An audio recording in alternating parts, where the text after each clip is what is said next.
Assalamualaikum warahmatullahi wabarakatuh. Bismillahirrahmanirrahim. Alhamdulillahi rabbil alamin. Wabihi nasta'inu ala umuri dunya waddin. Wassalatu wassalamu ala nabiyyina Muhammadin wa ala alihi wa ashabihi ajma'in. Rabbi shrah li sadri wa yassir li amri wahlul 'uqdatam min lisani yafqahu qawli. Allahumma zidna ilman warzuqna fahma. Allahumma anfa'na bima 'allamtana wa 'allimna bima yanfa'una innaka antal alimul hakim. Allahumma habib ilanal iman wa zinhu fi qulubina wa qari'nal kufra wal fusuqa wal isyan waj'alna minar rasyidin.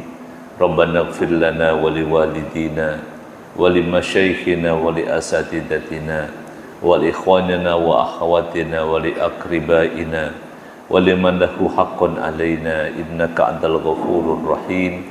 Allah barik lana fi umrina mubarik lana fi ahlina wa auladina mubarik lana fi amalina wa wadhifatina mubarik lana fi ma'ataitana.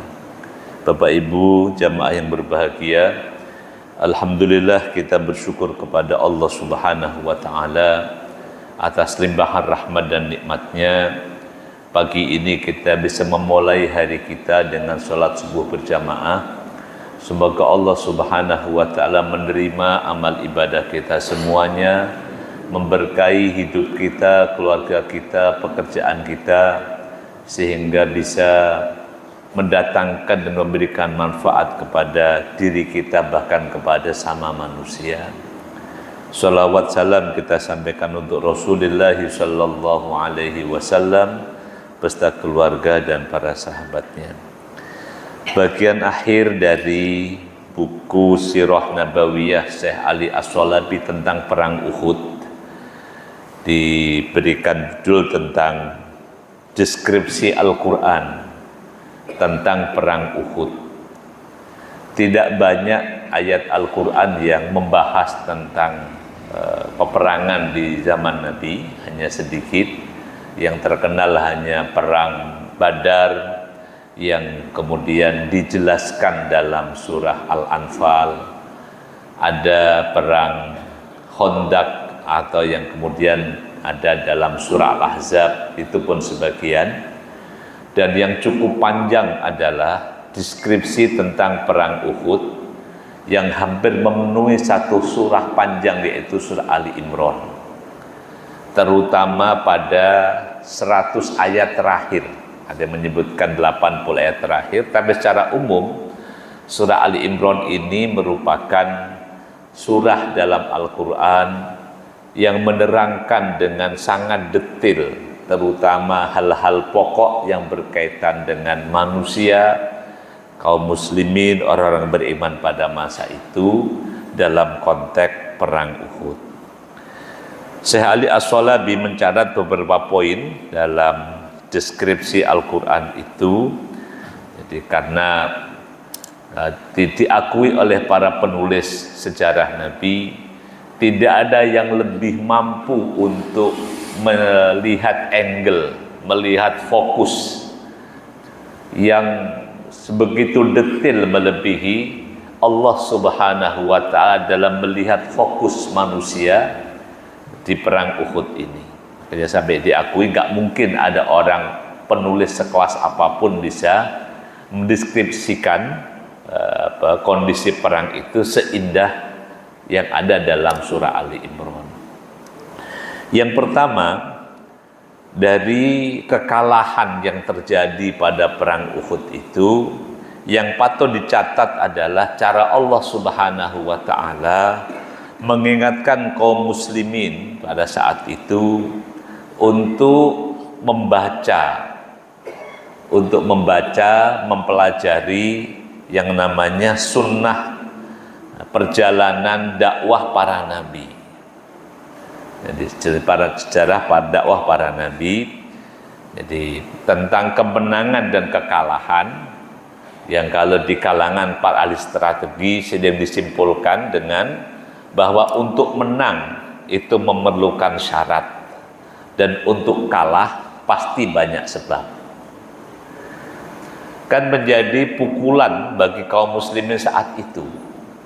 Hanya 1 tahun, tahun kedua Hijriyah, menang perang Badar dengan sangat luar biasa.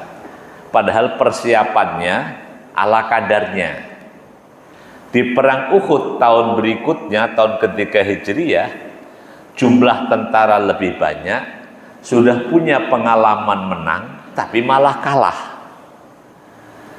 Nah, kemudian yang disebutkan dalam Al-Quran di surah Ali Imran ayat 137 sampai 139, dari catatan Al-Quran Allah mengingatkan, A'udzubillahi minasyaitonirrajim, Bismillahirrahmanirrahim.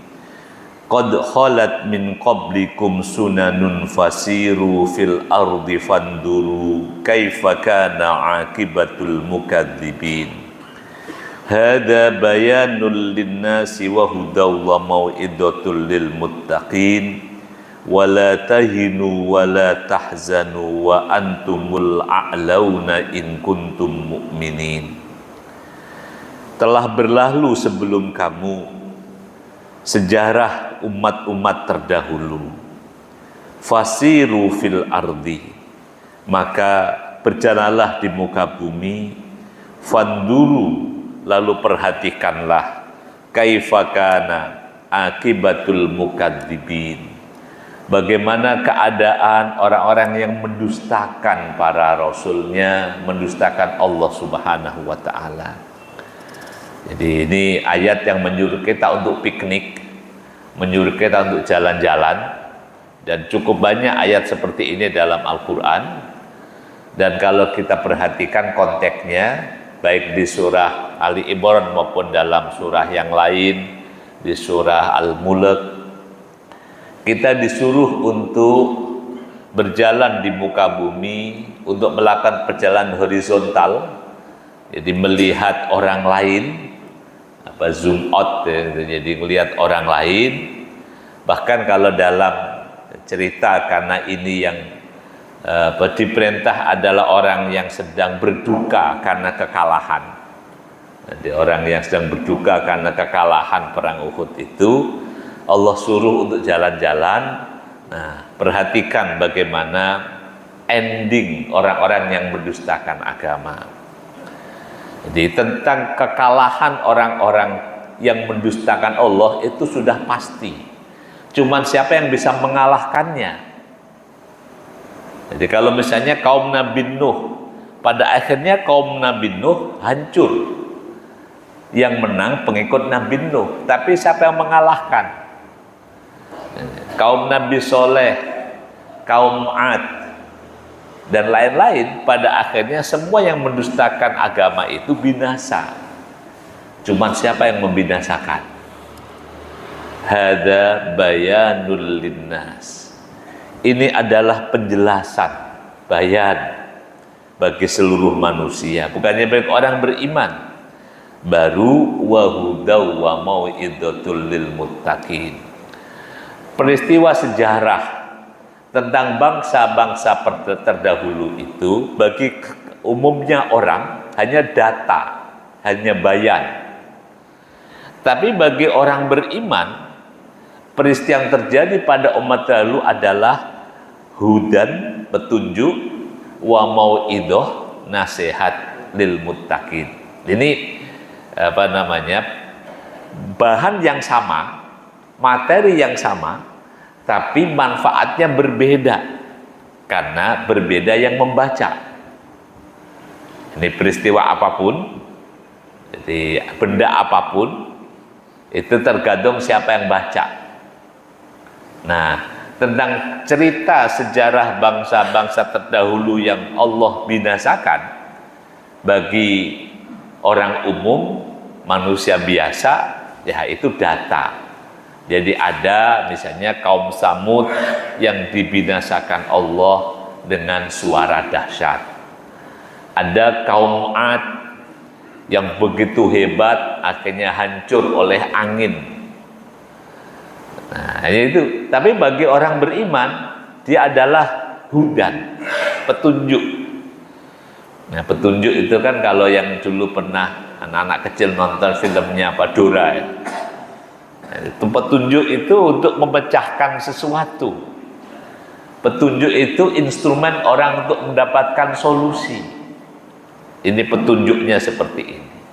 Petunjuk adalah alat, instrumen orang sampai pada tujuan. Nah, ini bagi orang bertakwa, peristiwa sejarah bangsa terdahulu adalah petunjuk sekaligus sebagai nasihat. Makanya di catatan ayat ke-139, wala tahinu wala tahzanu. Maka meskipun kalah di perang Uhud, yang harus dijaga namanya demoralisasi.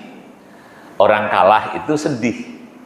Maka yang Allah ingatkan, jangan merasa rendah, jangan merasa tidak berdaya.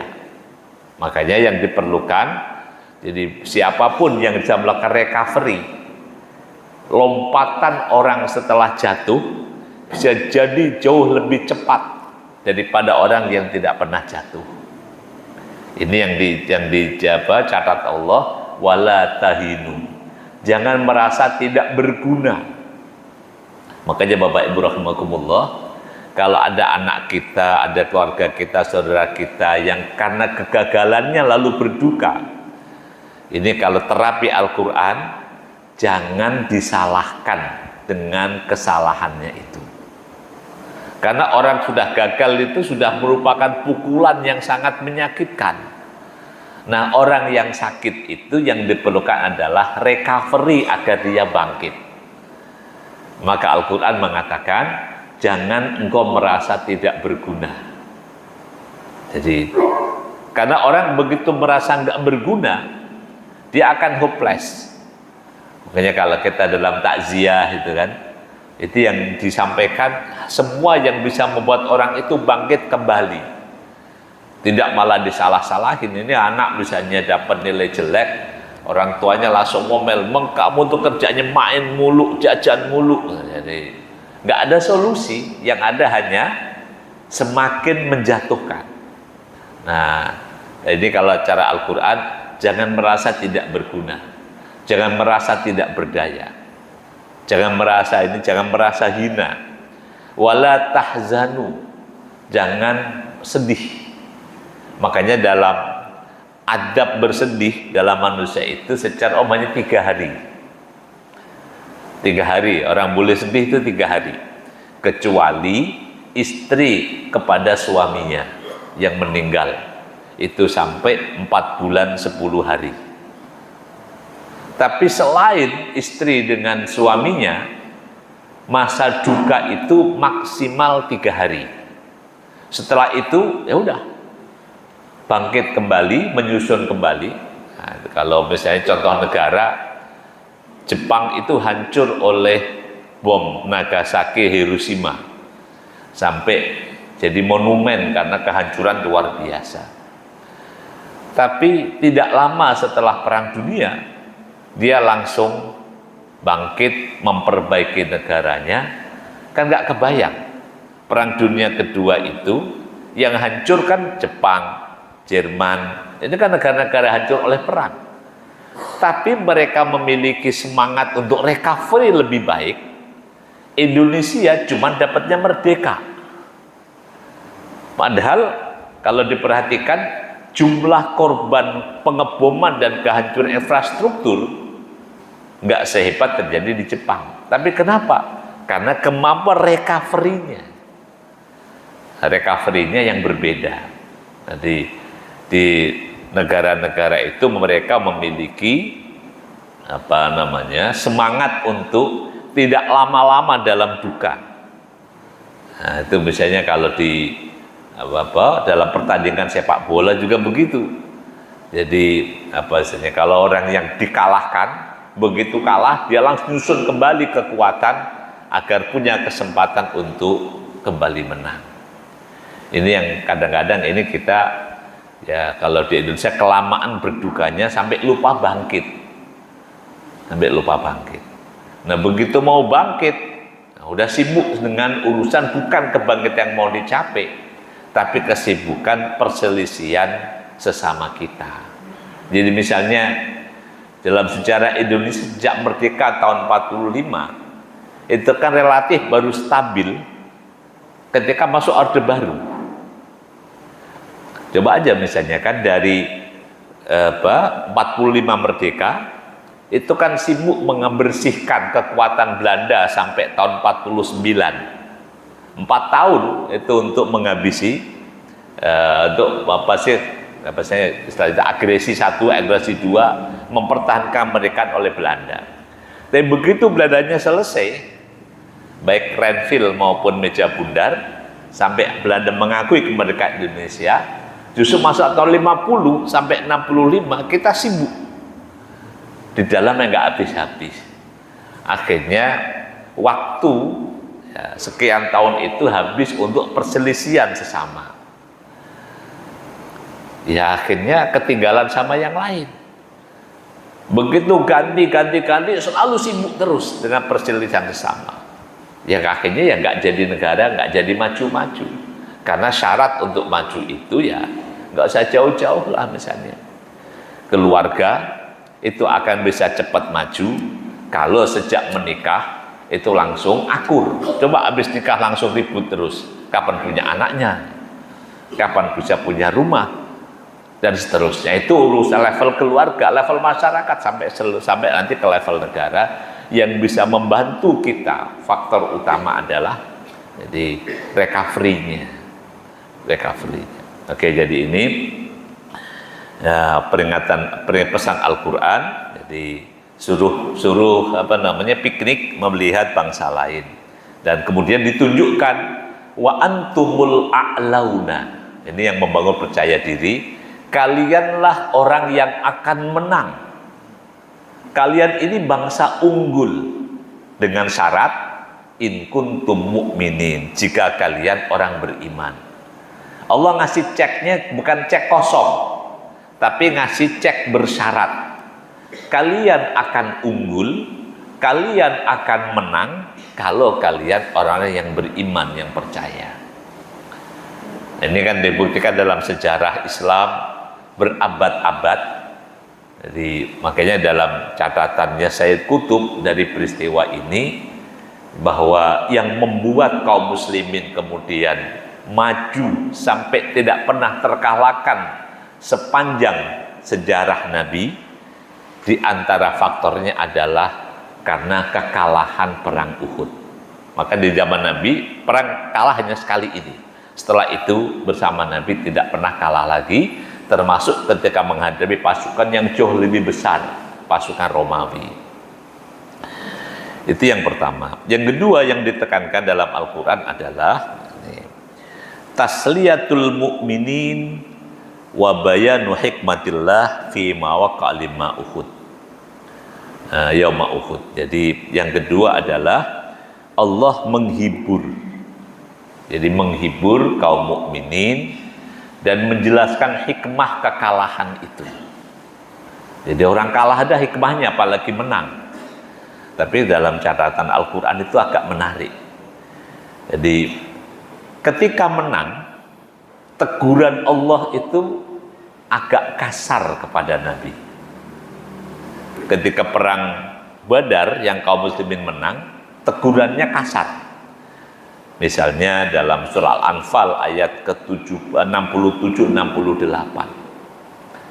Jadi yang dipakai dalam surah Al-Anfal sejak awal itu sampai para sahabat mengatakan nazalat suratul anfali hina sa'at akhlakuna. Surah Anfal itu turun kepada kami ketika akhlak kami nggak baik. Karena begitu habis menang perang Badar, yang terjadi rebutan ghanimah. Itu kan jadi rebutan ghanimah. Termasuk yang Allah tegur pada Nabi, karena ini kasus rebutan, semuanya disalahkan. Jadi rebutan itu semuanya disalahkan, termasuk Nabi disalahkan dalam mengelola para tawanan perang. Padahal ini kan ruang ijtihad ya kalau dalam fikih. Tapi Ijtihad Nabi saat menolak tawanan perang itu karena memilih pendapat Abu Bakar, tidak mengikuti pendapat Umar, itu disalahkan. Padahal semuanya sama-sama benar, tapi ya penilaiannya, ya poinnya 1. Kalau pendapat Umar poin 2. Nah, itu di perang Badar. Baca itu dalam ayat si Al-Anfal dari awal sampai akhir. Tapi dalam perang Uhud ini pasukan kalah.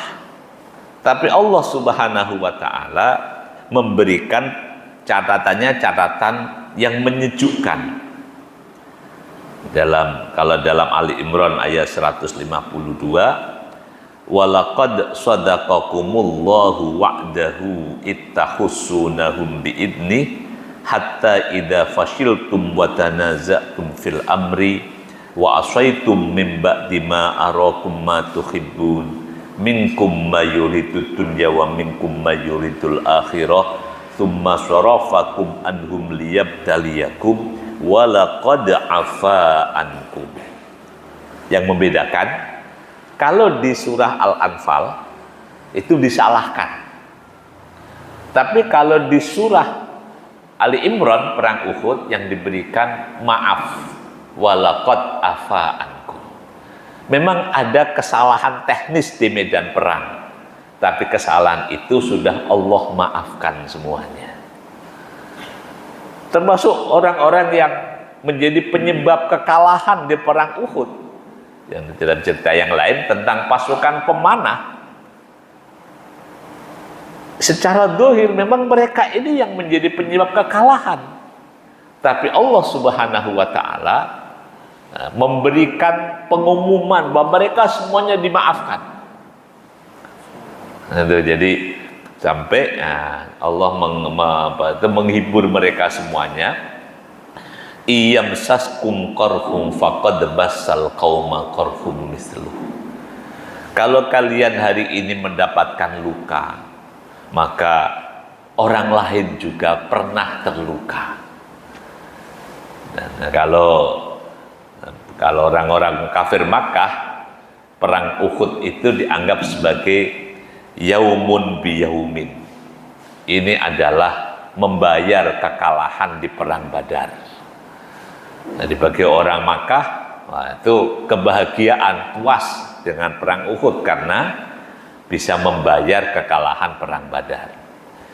Tapi Allah Subhanahu wa taala menyampaikan hiburan kepada kaum muslimin ya dengan mengatakan bahwa ya kalau kamu sekarang terluka, yang lain juga terluka.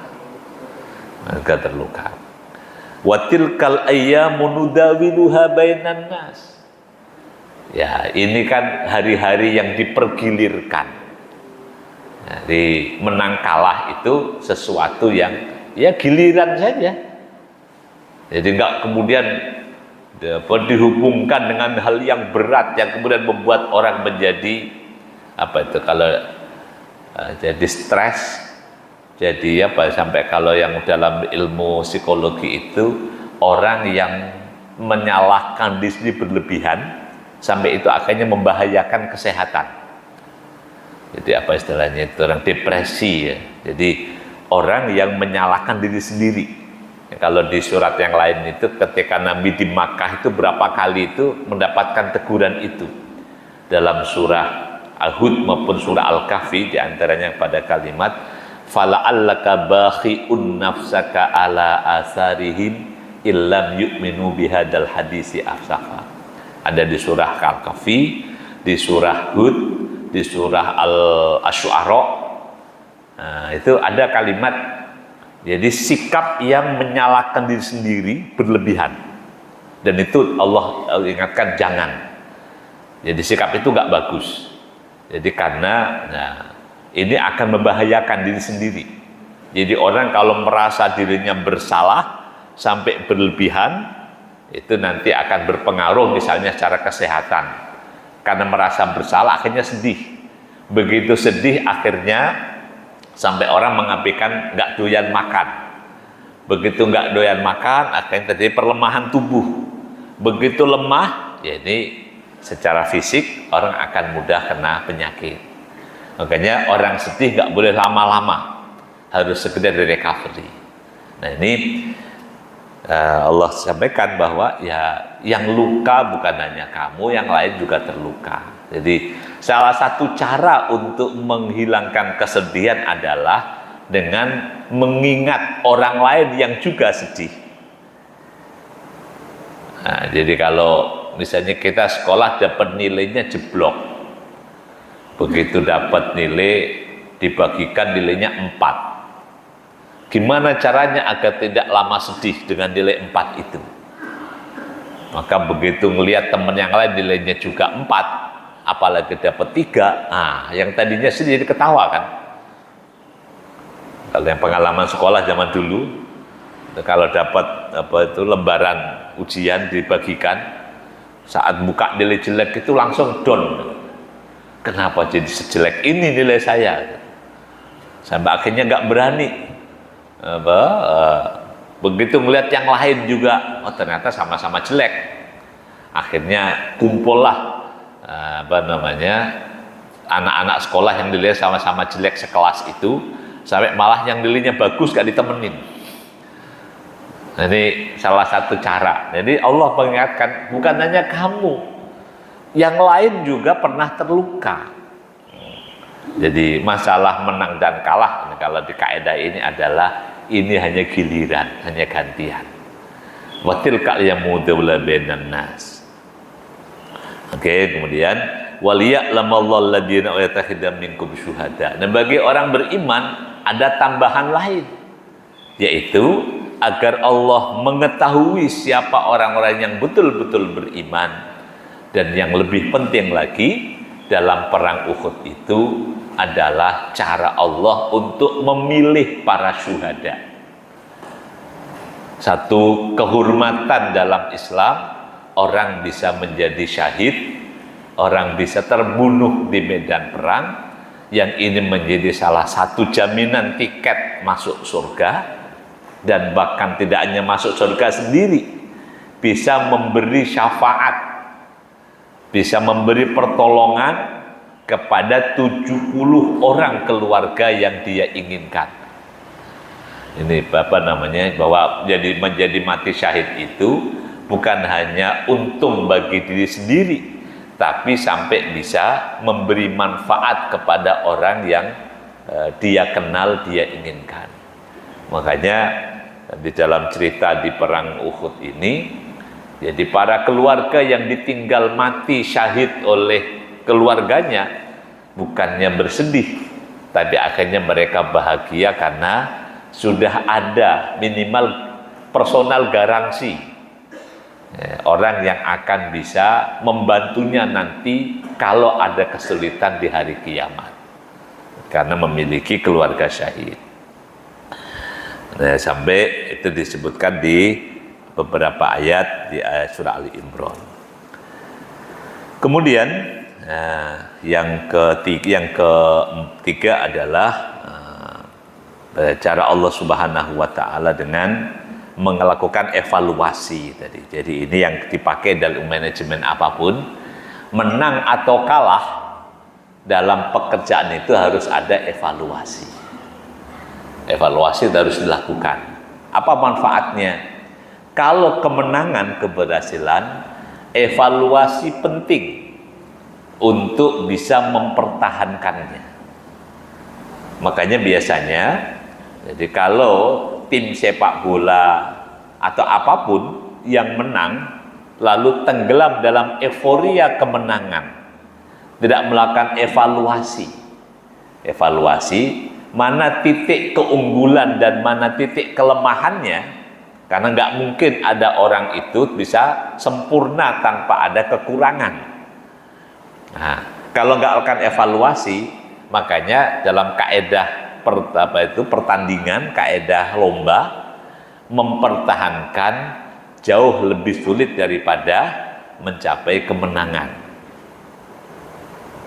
Kenapa? Karena kalau orang yang menang larut dalam euforia kemenangan, dia lupa evaluasi, maka titik lemah yang pasti dimiliki akan dipelajari oleh tim lain. Kemudian yang juga sangat penting Yang disebutkan dalam cerita itu adalah dua hal. Jadi godaan dunia dalam perang. Ini bukan hanya perang sih, jadi dimanapun begitu orang terkena godaan dunia, yaitu akan bisa melupakan akhirat. Itu bukannya di dunia perang.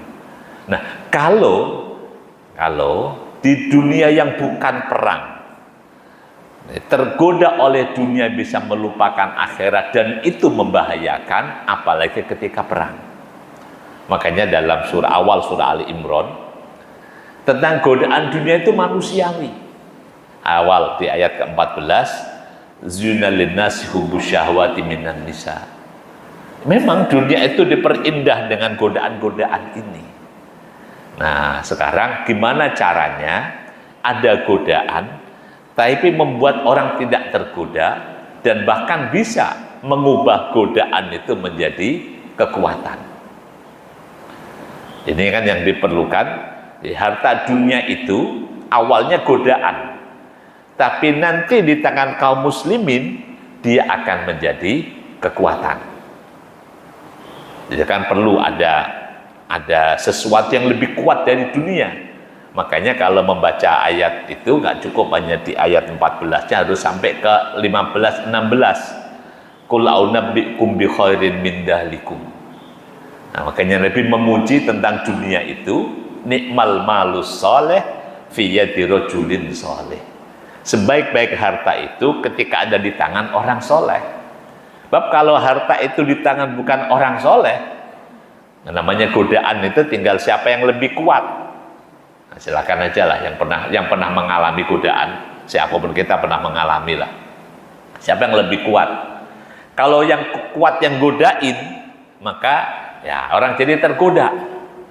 Tapi kalau yang tergoda itu lebih kuat, maka yang godain bisa menjadi lebih baik.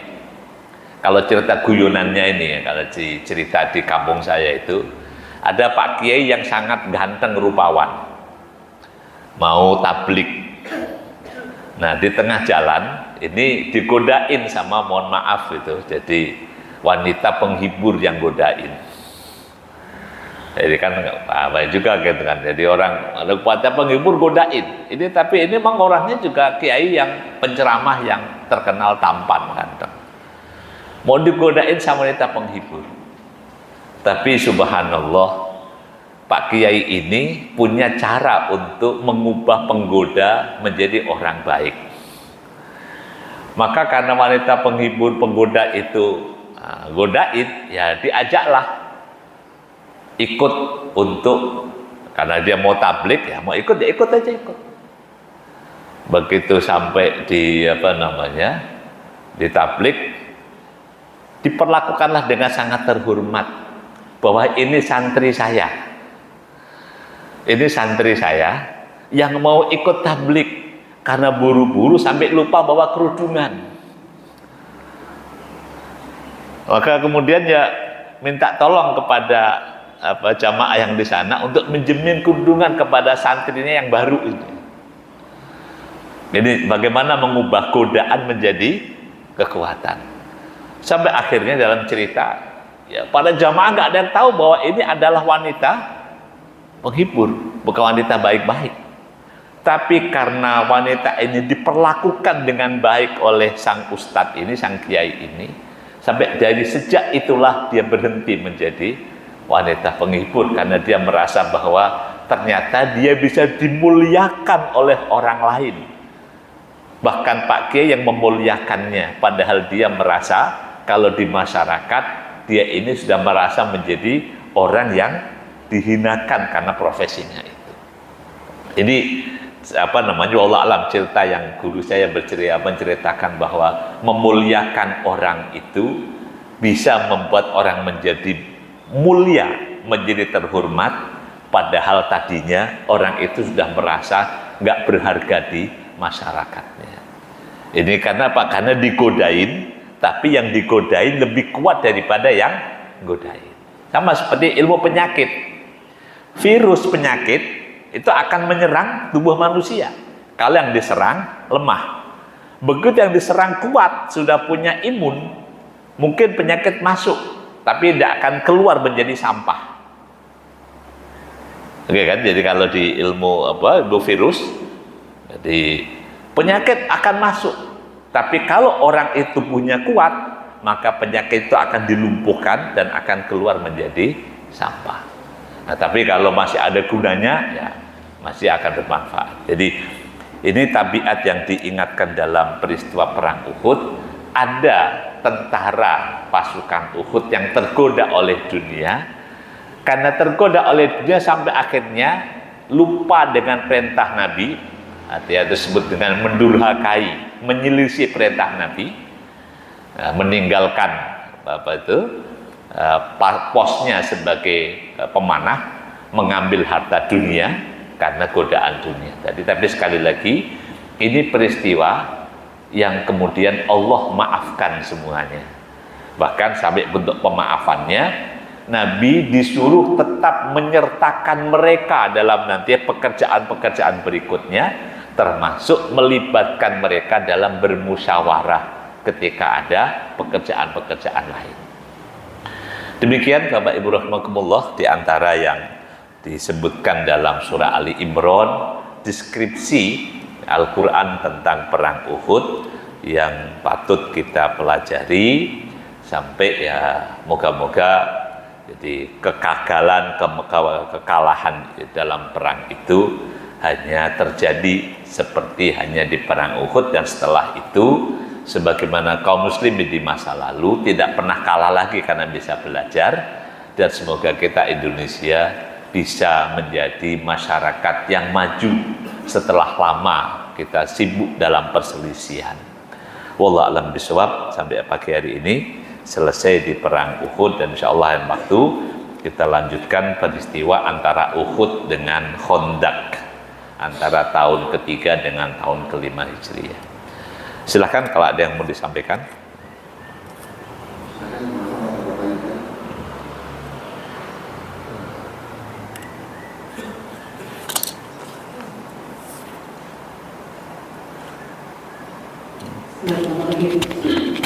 Assalamualaikum warahmatullahi wabarakatuh. Waalaikumsalam. Masya Allah, tabarakallah. Perang Uhud, petunjuknya banyak dalam Al-Quran. Singkat saja Pak Ustadz yang ingin kami tanyakan. Tadi sudah dimaknai bahwa kekalahan yang kita hadapi dalam kehidupan ini kita diharuskan quick recovery.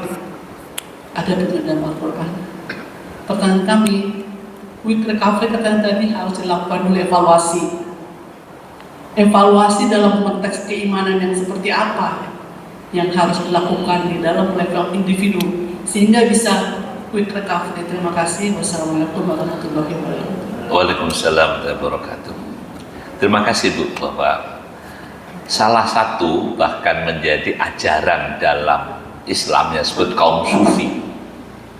Kaum sufi itu diantara madhab sufi mengawali tangga pertama dalam ilmu kesufian adalah dengan taubat. Apa taubat itu?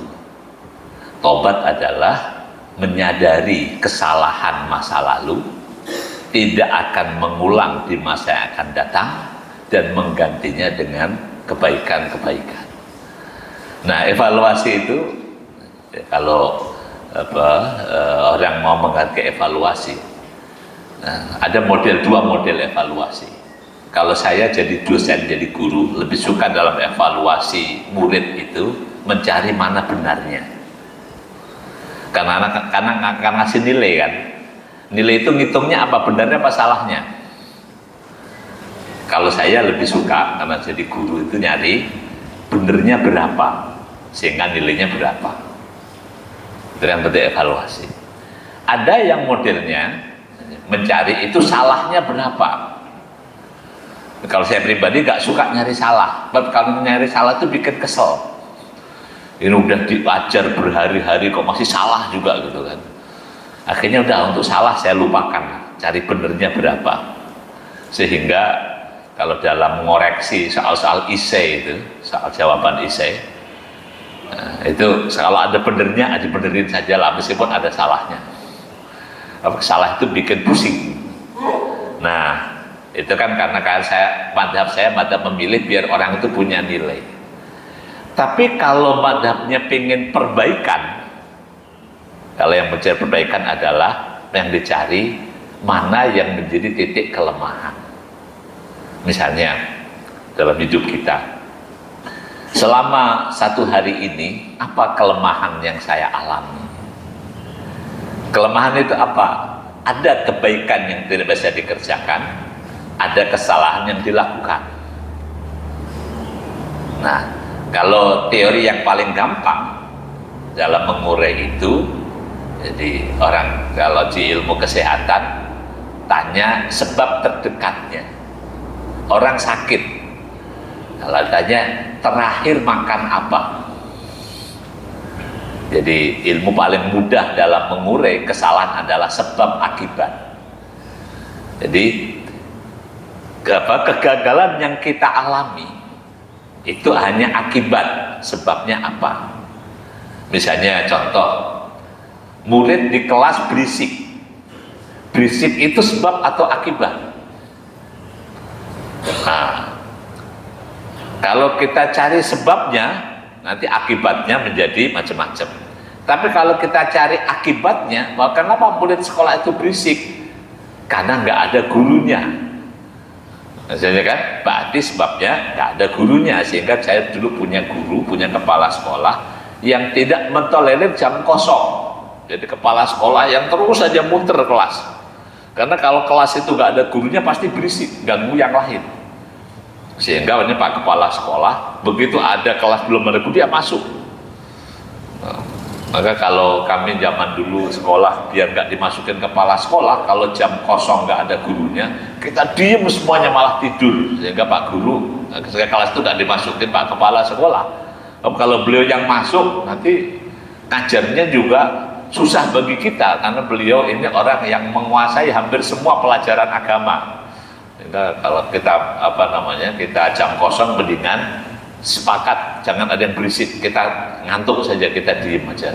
Kalau dimasukin tambah repot. Jadi ini analisis yang paling gampang, sebab akibat. Nah, kalau ada masalah kita letakkan itu akibat, lalu kita cari apa sebabnya. Nah, jadi kaidah di strategi bahwa untuk menang itu pakainya syarat, untuk gagal oleh sebab. Nah, kalau kita misalnya mengalami ada kegagalan, cari aja sebabnya, insya Allah ketemu. Asal jangan mencari sebab itu ke orang lain. Ini kalau jadi sebab ke orang lain, nanti kasusnya akan menjadi cari kambing hitam. Nah, evaluasi itu lebih ke zoom in, mencari kekurangan diri sendiri, karena kaidah dari Nabi disampaikan, tuba liman syaghala aibu an uyubinna. Sungguh beruntung orang yang disibukkan oleh kekurangan dirinya sendiri sehingga tidak mencari kekurangan di orang lain. Misalnya dari godaan tadi, kenapa kok sampai terlambat bangun sholat subuh? Nah, terlambat bangun ini kan akibat, sebabnya apa? Nah, sebabnya jangan cari ke orang lain, cari diri sendiri. Oh, sebabnya karena saya tidurnya terlalu malam, karena saya makannya terlalu kenyang, karena saya tidak nyetel alarm. Nah, itu ke diri sendiri. Tapi kalau ke orang lain, gara-gara tetangga saya berisik, karena jadi masalah baru lagi. Jadi cari aibnya itu, kekurangannya, zoom in, lihat ke dalam. Jadi orang lain menggodain sekuat apapun, kalau kitanya nggak tergoda, insya Allah tidak tergoda. Insya Allah begitu, Bu, ya. Ya. Terima kasih tentang teori evaluasi. Makanya tadi bahwa dalam madhab sufi yang terkenal misalnya Naqsabandiyah atau apa itu memulai bahwa tangga kesufian mulai dari yang namanya taubat, evaluasi diri sendiri untuk merangkak atau memperbaiki kemudian hari. Insya Allah cukup deh. Terima kasih banyak atas perhatian. Ada lagi? Ada Pak Adi? Satu lagi, Assalamualaikum warahmatullahi wabarakatuh. Waalaikumsalam. Mungkin agak tepat di konteks perang Uhud. Tadi Ustadz menyampaikan bahwasanya Allah menyebutkan wa'fu ankum. Kemudian di ayat yang lain itu innallaha ghafurur rahim. Jadi ada afwa, ada ghafur. Perbedaannya apa ya Ustaz? Terima kasih. Wallah alam itu makna harfiahnya.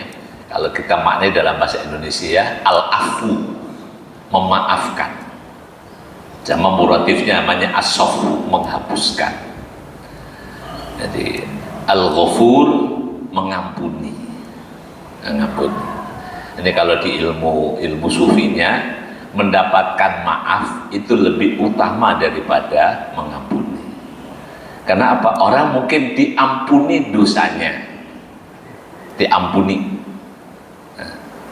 dosanya, tapi masih ada catatannya.